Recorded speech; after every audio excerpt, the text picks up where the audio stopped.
Welcome to From the Ground Up. I'm Karol Weyman, your host today from Outdoor Coffee Shop, and I'm here with three gentlemen from AquaStar. Why don't you guys introduce yourselves? Hello, everyone. I'm Todd Pieri, president of AquaStar. Hello, I'm Steve Barnes, Director of Science and Compliance for AquaStar Pool Products. And I'm Michael Krause, the brand manager of AquaStar Pool Products. Nice to meet all of you. We've met previously, but it's nice to have you on our show. I appreciate you being here. Todd, why don't you tell us a little bit about your background? So I started in the pool industry, I think like most, by accident with one of the major distributors in our country back in 2003, and worked with them for 7 years. And in 2010, had an opportunity to join AquaStar and started with AquaStar as the Southern California sales manager, and quickly morphed into national sales to vice president of sales. And then in beginning of 21, became the COO of the company. And then I think 2 years now, maybe 2023, was promoted to president of the company. So I've been with AquaStar for 15 years now. Wow, that's a long time. You've seen probably a lot of things. Steve, how about you? Tell us a little bit about your background. So I've been in the pool industry longer than Michael's been alive, I think, for sure. But Yep. So I really my background in the pool industry really starts as a kid growing up in Phoenix, Arizona. In the hot summers, I was a latchkey kid, had a pool, watched a pool be built when I was 9 years old, and then lived in it throughout my teenage years, and was responsible for taking care of it. It had in-floor cleaning systems, so it's really always been hands-on. So that's really a foundation of my knowledge when I was really little. And then there's another major milestone. When I was a teenager, I was entrapped on a public swimming pool drain for over a minute. And you combine those two things, theater, fireworks, technical, aviation maintenance, and it's sort of become this whole career, amazing career. I actually started officially in the swimming pool business in 1984. You can see here is the trade show in Phoenix in 1987. I had already been in the industry 3 years by then. Been in the manufacturing side the whole time, primarily started out research and development lab technician. So I've been a hands-on in the lab research thing, was involved in designing drains and testing drains for safety before there was a drain cover standard. And now I'm the chairman of that standard writing committee that has become federal law. We know it as the VGBA drain cover standard. So joined AquaStar and Todd and the team in 2014. So it's been 12, almost 13 years, been on this amazing journey. Wow, that's a deep history too. And Micah, how about yourself? Yeah, Steve's definitely got me beat. And Todd. I've got about 14 years in the industry now. Started out as, like a lot of others in the industry, a legacy person, member, I guess you could say. My stepdad is a service company owner for over 30 years now. And so I started when I was about 13 or 14, going and doing repairs and installs with him and learning the ropes on that. And then, which led to, cleaning pools, and then starting to do a couple with him, and then doing an entire route. Tried to leave the industry a few times, did a few different other careers, and still always ended up back, and started my own company back in about 2019 to 2020, and did that for a few years, and then decided to sell it and make my way over to AquaStar. That's great. You guys all seem very hands-on. So I think, with your history, I think that's wonderful. So Todd, there's got to be a backstory to AquaStar and how the company's evolved over the years. Why don't you share that with us? Yeah, the company was founded back in 2003, or inked in 2003. Kind of the idea for the company started in 2000 by two gentlemen, and we were incorporated in 2003. As an injection molder, Olaf Mjeld is the sole owner of the company, and he was an engineer, injection mold tool maker by trade, and he was searching for a product niche product in the States that he could get into and start a company. He had been doing molding overseas for a number of years and just kind of got frustrated with it, got frustrated with the travel, got frustrated with the quality of product that was coming over, and really wanted to find something niche in the States that he could do and manufacture in the U.S. And they started out with a drain cover and a couple eyeballs, and they saw the VGB writing on the wall when that standard was coming. And by the time that standard was put into play at the end of 2008, AquaStar had a number of solutions when competitors were really trying just to figure it out. So that was kind of AquaStar's hula hoop moment. I believe AquaStar at the time had like 13 or 14 solutions, and the competitors maybe had one. And the company went from about $1.5 million to $20 million overnight. And the owner, Olaf, just continues to reinvest in the company. He's interested in being one of the big players. And when I joined in 2010, I saw an American-based, privately held company that was very intriguing, and was lucky enough to sell them on hiring me, and began running around California and started to really understand at that point what we were capable of. I saw from the outside because I was buying from AquaStar, but I never really knew what we were capable of on the inside. And we quickly moved into the space where we wanted to solve pain points. We were able to go to the field, ask what problems were out there, and I could come back to the facility and say, hey, we need a water stop on this drain, or we need texture on this drain so it grabs onto concrete a little better. Simple little things, but major pain points that no one else in the industry had ever solved. And when we could make those changes and we could make the products to help the industry, we started looking outside, and then that's when Steve came on board. I know we had been talking a little bit before that, but we won't divulge how much time before that. But and that was a big deal for us because the safety side of it. I mean, innovation, safe, efficient products is top priority with us. And Steve was the leader and is the leader to the day in that field. And he had so much legacy knowledge from the companies that he had worked for prior that it brought another layer of sophistication to what we could try to do, and then also what we could do. Right? We know we can be sophisticated. We know we can make great products, but we need the input and the ideas to bring that to fruition. So once he came on board, man, we started an uptick relative to compliant products.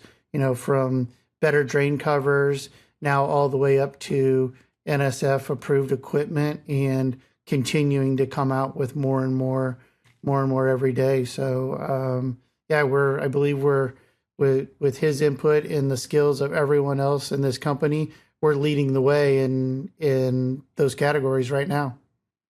What makes all of that possible? And Todd talks about how we can be quick and nimble, and what attracted to me. Technically, I've worked for the big three, one directly, and the other two got acquired companies I worked with previously. So I know that sort of culture and saw the giant picture that is multi-billion-dollar companies all the way to a small startup like this. But what really attracted my attention, other than in 2008 when our world was flipped upside down because of the VGB Act requiring all new drain covers to be designed, tested, certified distributed and installed in 1 year. Wasn't possible. It was chaos. And in the midst of that, I was with one of the big three. We're trying to schedule meetings to figure out what we're going to do about this problem. Meantime, I look in a test lab. I was working with some NASA scientists and doing research on the VGBA and that at the time. And I start seeing these pallets of drain covers with this star logo. And who the heck is AquaStar? That was 2008. And then got to know, I knew Wade previously, and then got to know Olaf. And I think the important thing here is the word is vertically integrated. So Todd talks about Olaf making tools and all of that. We're right here. Todd and I are in Ventura, California. So this is where the ideas happen. They design them on napkin sketch, design what the product will look like, and then actually design the tools that make them. Giant steel, weigh as much as 3 or 4 Chevy pickup trucks, that actually you make the tools that make the plastic parts that we install in pools. That process is really massively complicated and engineering based. So once you then apply that level of skill to the products themselves, you can do all kinds of things. So we design, build, manufacture everything right here in Ventura, California. And so what fascinated me about it is here we have this whole new test program, a new federal law that the pools are closed until people like us get the job done. And they were able to identify, okay, well, we need square ones, we need round ones. I think we're up to 29 or something drain covers now. And all of that is really based on the need, like feedback from the Michaels, the National Plasterers Council. The company was founded on people who install stuff inside of the pool. And that means you're talking to the tradesmen, the craftsmen, and all of that. And what is it they need, as Todd mentioned, to solve pain points? And you can apply that to our entire catalog, from every piece of equipment moving water in and out of the pool, now to the pad, and lots of fun stuff in the future. Wow. I mean, that's a great story.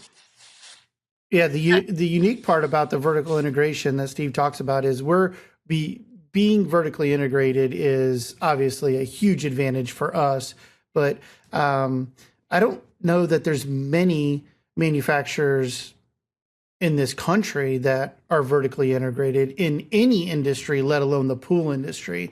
And the importance in the pool industry is astronomical, because there's just so many small niche-y things that can cause builders problems, which frustrate homeowners, and we can solve those problems, which is massive.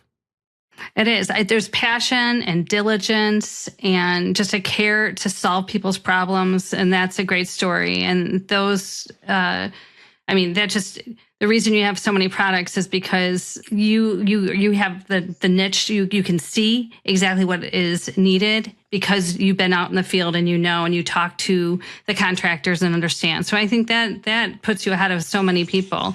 One of the things that you talked about is water safety is a major focus, obviously. And so how do you see your role in leading that conversation in this critical time? Yeah. So as I mentioned, some transformational stuff in my life was spending too much time on a drain cover in a public pool. So when we started saying, okay, there was no standard, as I mentioned. So once we start designing this, I was like, at time out. There's some stuff here and we need to pay attention to. That moved into pumps and filters. The other significant relative to safety, I think the drain covers that probably the easiest to understand and the hardest to solve. It's just because water moving through a cover and the hair tangling and all of that, you just have to test. You can't guess. And then the other transformational thing I think in the career that really solidified my mindset was when I was with a pop-up cleaning system company. There was unfortunately a filter separation where a homeowner was knocked back into a block wall and tragically passed away from a head injury. And it was because the filter wasn't properly assembled. We were involved because we had equipment on the pool. When something bad happens, everybody gets invited to those tragic parties. And it became very clear to me at that time that these things can be very, very dangerous. Jump ahead to 2017, 18, something like that, when we're building out our catalog and they say, hey, let's do a filter. And I was like, hey, let's not. I just really kind of popped the balloon that day because they were all so excited. And then it became a very quick, well, why? And I told that story. And I was like, until we can figure out how to make filters safe from pool owners who don't know what they're doing, because it was the pool owner who did something wrong. I was like, I just think we have many, many other things we can focus on. And Olaf and Jim and the team just immediately pivot, said, oh, well, we can solve that. And that's where the double locking ring came from. That's a complete, it solves the problem. We demonstrate that. You can get shoes wet, but it won't hurt you. Another aspect of dealing with on the safety and compliance side for major manufacturers is I had service pros like Michael coming out of Florida who were having all kinds of arm issues from hugging filter tops to get them apart. And they're like, so I was approached as safety and compliance for $1 billion company is what can you do to solve this? And that flips into the equation is how our lid has 4 handles. And it's got handles to make it move. Those are the kinds of pain points that go beyond. And that's really where that culture is. It spills into circulation, sanitation, really, as Todd says, the pain points. But we as an industry, when I started in 84, there were literally none of these standards. There wasn't the pool standards. We had public pool standards going to 1926 in New York. But there wasn't industry standards, and the then NSPI was in the process of doing that in the 90s. I saw the giant holes, was dealing with when there aren't adequate standards and all of that, and working for a U.S.-based manufacturers like, when we touch anything, let's solve these problems. And AquaStar has just launched to the lead of that because of, again, the vertical integration and then it gets into performance. And so it's a whole wide variety. But there's another aspect to what I've been doing is I mentioned earlier that I shot fireworks. I shot fireworks for 37 years professionally in Phoenix, televised and all of that. And that is instrumental. One, it's interesting and fun, I think, but you're dealing with explosives and public safety and fire departments and personnel safety and a show and all of the technical stuff that makes that happen. And it all happens on July 4th. I mean, obviously the permits come in, but there's all of these health safety standards. It doesn't get more complex and higher risk than that.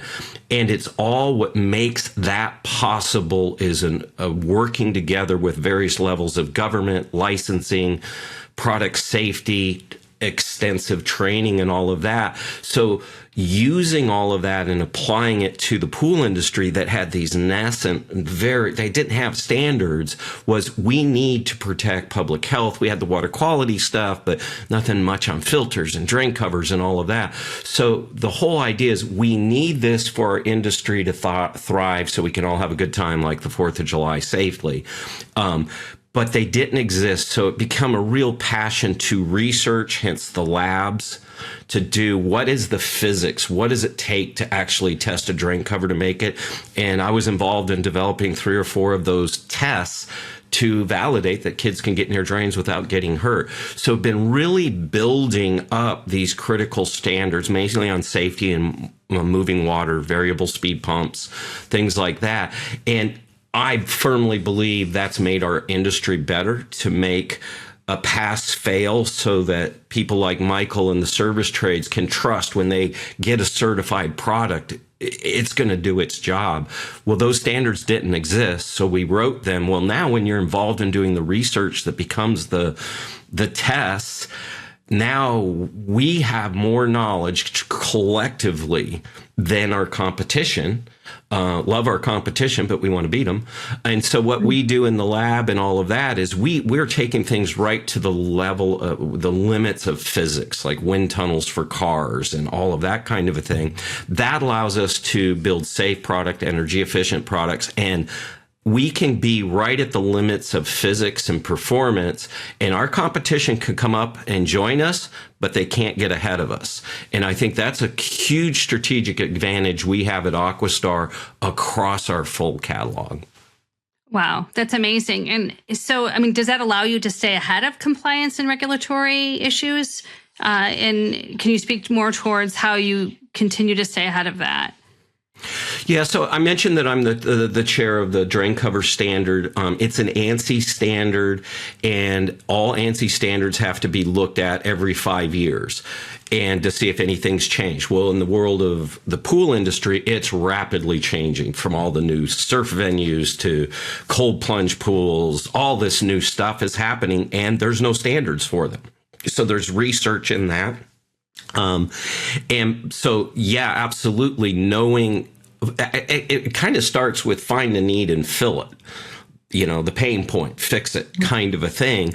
And so when we're fixing and solving and addressing new things that there's no data on, we have to do the research. So then now we're way ahead. And often I would say in some ways, is with this level of knowledge, we are not always the first. Because we know why a standard is written to test something this way. So we're focused on the why, not the did it pass. And I think so in that regard, that's what allows us, when we come out with a new product, we may not have literally been the first, but we can certainly say we're as safe as it gets and the performance is there. So it really becomes a whole way to run the whole business. And we do energy efficiency, pumps, filters, sanitation with ozone, really the entire pad.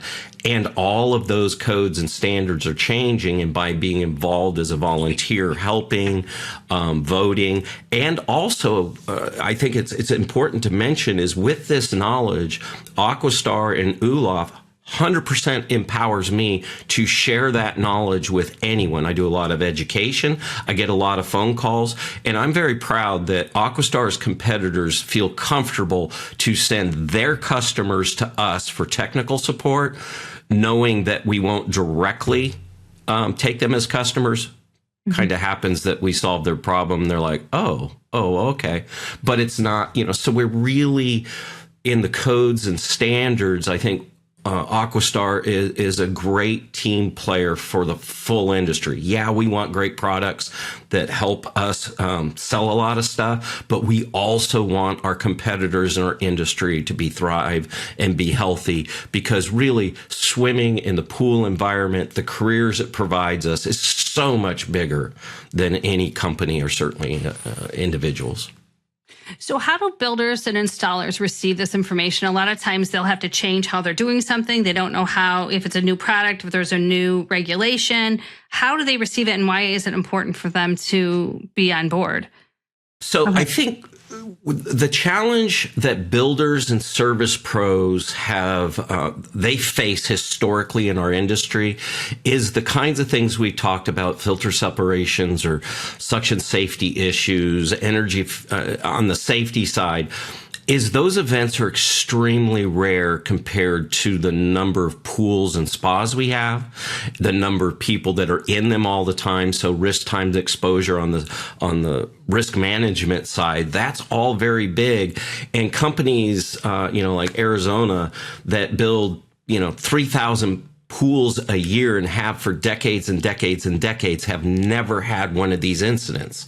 I don't know that for a fact across filters and all of that kind of thing. But the point being is our industry so seldom sees these things. And when they happen, they tend to be so tragic that there's lawyers involved. There's often settlements. There's confidentiality. You don't want to talk about kids and all of that. So there's not a lot of visibility now that we have standards for this stuff. And so the first challenge is awareness. Is letting them know we've partnered with Every Child a Swimmer, with Step Into the Swim. We're doing brochures and things with our equipment that how do you talk to the pool owners? Well, in reality, yes, that's a piece to help pool owners on fencing and suction safety and all that. But really our motivation is to to expose our service industry and pool pros. Wow, there's all of these various things that can be a hazard, and we can make a difference. And it goes from a negative back in the 90s before the internet, where nobody wanted to talk about safety because then they'd be afraid of their pool and wouldn't buy it. Well, now all of that's changed. If a pool contractor isn't addressing these things, the pool owners know it, or they're going to research it. And so that's really flipped things around, that I think the industry is embracing. Bad things can happen, but we can make a difference. And that once they have a personal motivation and understanding, and that they can be a critical piece to success, now they know what to go look for in a product and safety, and it becomes a whole ecosystem that really helps us all thrive. And we spend a ton of time at AquaStar building compliant products that are, I'm going to use the word fail safe, and just kind of saving the industry from itself. Like, we're making products where they don't necessarily even have to worry about certain applications. It's so compliant and it's so safe that you just install per instructions and you are going to be fine, and you're not going to have to worry about it. We spend a lot of time, and we call our war room, with Steve and with our engineers and with field information to literally develop products where installers, applicators just don't even have to worry about it. And it's not easy. That's great.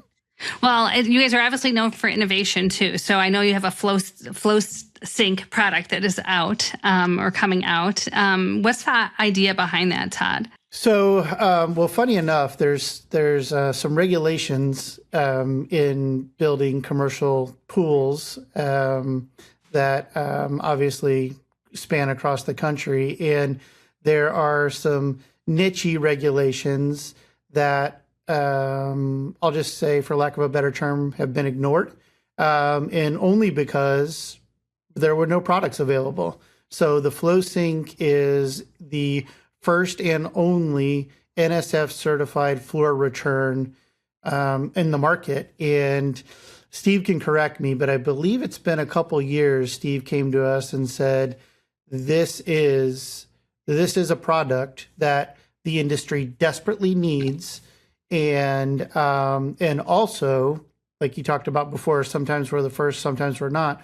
Also, we would be the only NSF floor return that would be certified in our pool industry. So when you look at the regulations for building pools, there's regulations on skimmers, for commercial pools, regulations on drain covers, everything.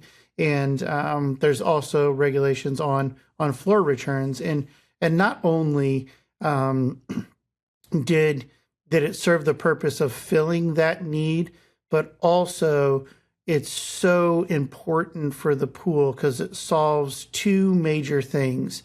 And one being staining in pools, where we can actually throw water off the floor and not against the plaster surface. So if you've ever been to a commercial property and you see on their little 4-inch returns in the bottom, and you see brown staining around those returns, that's from water being returned to the pool and against the floor. And you'll see it happens with chemicals and whatnot. We don't need to get into all that. But the other thing that it does that's extremely important is it divvies up the return of water to that commercial application in a uniform fashion.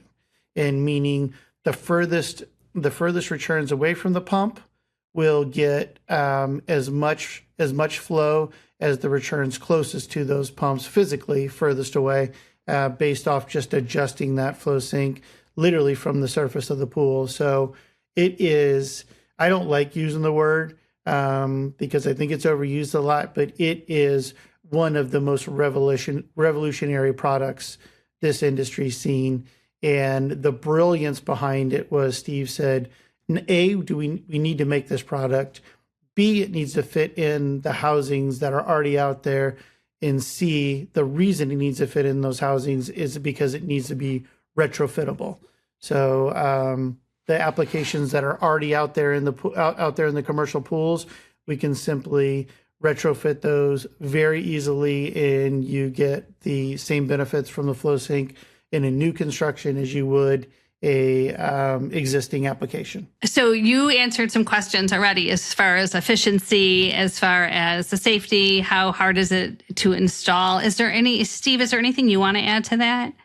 Yeah, I think this is a good product that illustrates a point I made earlier about find a need and fill it. In this case, we didn't find it. I had multiple people over years approach, even before I was with AquaStar, because this has been a long-standing lead. So the floor returns are what you go out into the bigger pools that are 30 feet wider, 30 feet or wider, your Olympic pools. If you look in the floor of them, you'll see these 4-inch round white or black floor returns. They're just discs, if you will, every 15 feet all over the pool. And Todd described it already. If your pool equipment is at one end of that Olympic-sized swimming pool, with the old returns, most of the water comes out of the first half, and then the back half of the pool doesn't have good circulation. What changed, that's not new. The need is not new. What changed is the Model Aquatic Health Code introduced a dye test. The standards public pool standards have said that you need to add chemically treated water throughout the pool within 20 minutes. So it's full of kids and people playing and all of that. Well, there was no way to know what that was. Somebody, and I don't know the history of this, but the Model Aquatic Health Code said we're going to use a purple dye. You apply it into that giant pool, and it has to turn the whole pool purple. Well, the very first tests that were done, only half of the pool would turn purple. The health department says you fail. You need to adjust all of those things and do this test again tomorrow. This test requires dechlorinating a massive pool, doing the purple test, rechlorinating to get rid of the purple, paying a diver, because they do this in the spring before they open, in a wetsuit to go adjust all of these 50 nozzles in the floor of the pool. And then they got to do it 2 or 3 days in a row. And literally those people approached me when I was a co-chair of the harmonizing the Model Aquatic Health Code with the industry legacy standards, so they don't conflict with each other. And in that, I got to know everybody, and they're like, AquaStar can do this. Would you please do this? And I was like, and they said, we want to be able to do it from the surface of the pool. And my first thought was, how do I not say this very important person is crazy, because a pool pole will never reach 60 feet out into a swimming pool. And they laughed at me, which made me feel good. And they said, no, we'll get on a surfboard, a rubber raft, anything that we don't have to get in the water. The key to that is that so they could do these adjustments on extremely cold water to make sure the flow across the whole pool was balanced. And so you can adjust the flow sink from 1 to 63 gallons a minute with a pool pole. And it's even gotten clicks so engineers can say, okay, set this row at 15 clicks. And it gets really technical to achieve this goal. But all of that is in the weeds I love to live in. But it makes a massive difference relative to that property owner and economically proving that they can meet this new code that is showing up in 38 states now. And so, like it or not, in pool industry, and hotels, motels may not like it, but the reality is public health, just like they have to watch their sanitation in their kitchens and all of that stuff with NSF equipment, the same's coming into these pools. And like I said, when I started, these codes weren't there, and now they're getting more mature. So we try and provide solutions to legitimate problems. And on the codes and harmonization side is just, we got to make sure no one gets hurt in water safety and all that. But other than that, get out of the backyard, health departments. I mean, we love you. We love what you do, but we got this. And so our goal is to help our industry deliver. I think it's analogous to electrical. Is we're surrounded. There's a light switch over my shoulder. I can turn this on and off without thinking about it with wet feet or whatever. That's where we are going with the pool industry on electrical, suction safety, return, maybe long-term chemistry and that kind of a thing, where electricity is always going to be dangerous if not handled correctly.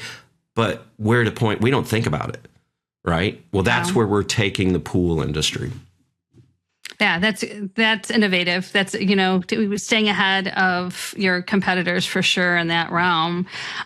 You guys, switching gears a little bit, you guys have a couple new products coming out, flow meter and variable speed blower. Why did you create these, and what do they offer the market? Well, they let me take the flow meter first, Todd. Sorry. Is this fits directly into what we were just talking about, is the Model Aquatic Health Code, the public health codes and all that require flow meters. One of the big changes as we get more focused on water quality is the national standards for flow meters has moved from plus or minus 10%. Again, I'm in the weeds, can't help myself, down to 5%. And that obsoleted all of a big percentage of the flow meters we see on public pools. So again, we have a new need, we have these capabilities. And so the flow meter is newly certified to the NSF 50 standard that meets that new water quality safety standard that came out in 2020. And it sort of took away our old flow meters. Now there's very expensive ones like we have in our lab that have always been available, but they're very expensive. What we did was take the standard floating little BB version, update that technology and convenience, and meets this new standard. And we've just launched that, and I know we're all pretty excited about that one. That's great. Todd, do you have anything you want to add to that? Yeah, and the other one that you mentioned is our variable speed blower that's coming to the market here very soon. It's another idea from an employee inside the company, and so one of those products that you hear about it and you go, oh, duh, why haven't we thought about that by now? Because blowers have been in the industry forever, and they're all static, whether they're 1 horsepower, horse and a half, or 2 horsepower, and they're very difficult to size, and not only to get enough air, but also not to have too much where you're going to burn the motor up.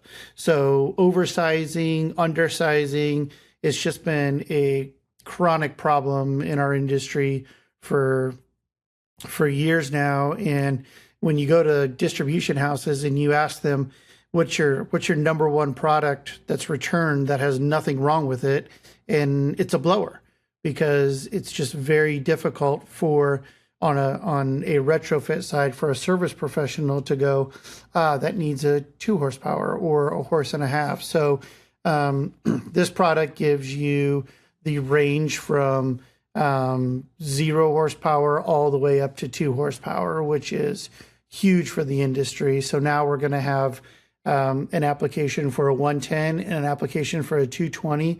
So now the supply houses can carry 2 SKUs, and we'll solve all of the problems that we see in the industry today relative to sizing a blower properly. So we're crazy excited about that unit coming to the market. AquaStar's never stopping. You will see something you need, and you guys will figure out a way to fix it. A way to execute it. I think that's amazing. So, Michael, what is your role in bringing these products to the industry? Yeah, as the brand manager of the company, I'm responsible for all of the social media, our marketing, partnering with other companies for marketing, and also working with our team in production and sales on how we're going to release this product. What are we going to do with the industry, relative to creating a marketing campaign, where are we going to distribute it?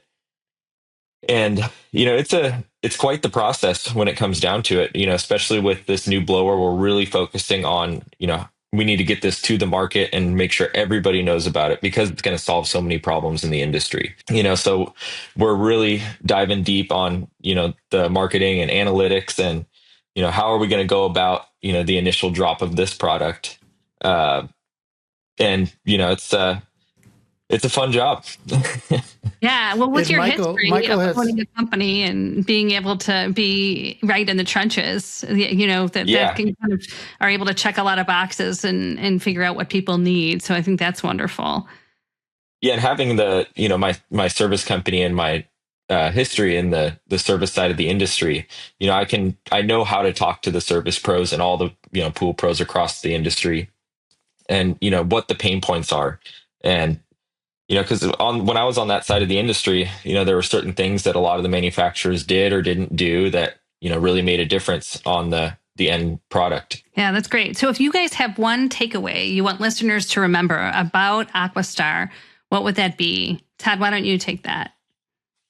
Well, I think you can tell already relative to the passion for just the couple people that you've talked to here. We're very passionate about bringing safe, quality products, efficient products to the industry. We're very passionate about making our industry better, and not just through our customers, as Steve said, but through the whole gamut. We want homeowners and swimmers to have a great experience.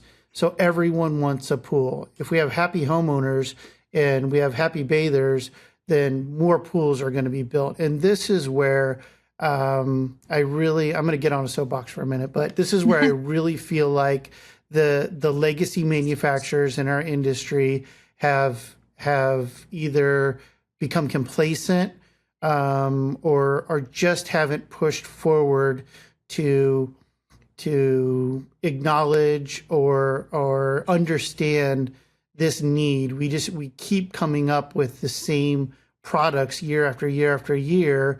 The pools that are being built nowadays are beautiful. They're getting so much better. They're so unique, and we keep bringing the same products to market for them. And we feel at AquaStar it's been a big miss for the industry, but it's been a big opportunity for us as well. And we're jumping, running through that door and going to take advantage of those opportunities. And we have an owner, Olof Mjelde, who is very passionate about technology.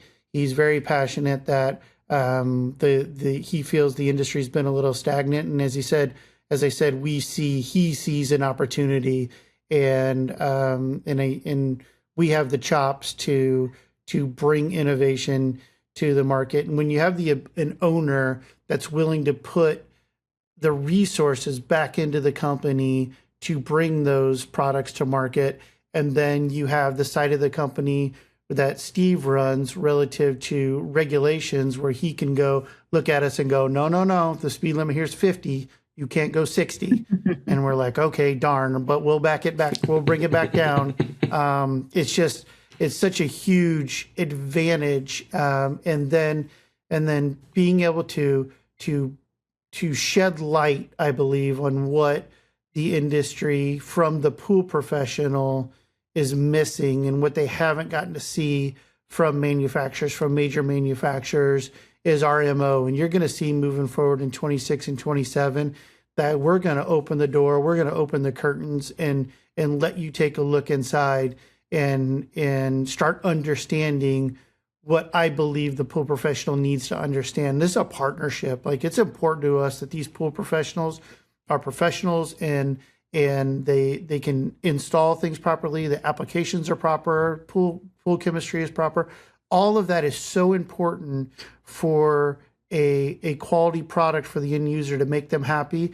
That partnership is important, I believe, for them to understand what manufacturing is doing, and that's what we're here to do, and we're not stopping. Wow. Well, you heard it here. I have to say, it's just been really impressive to hear just the strategy behind all the roles within AquaStar. So you have all the bases covered. So I just want to thank all of you, Todd, Steve, and Michael, for being here today and telling your story and talking about AquaStar. It's just been a pleasure. So thank you for being here. And this ends our time today. So thank you so much for joining us, and see you next time on From the Ground Up.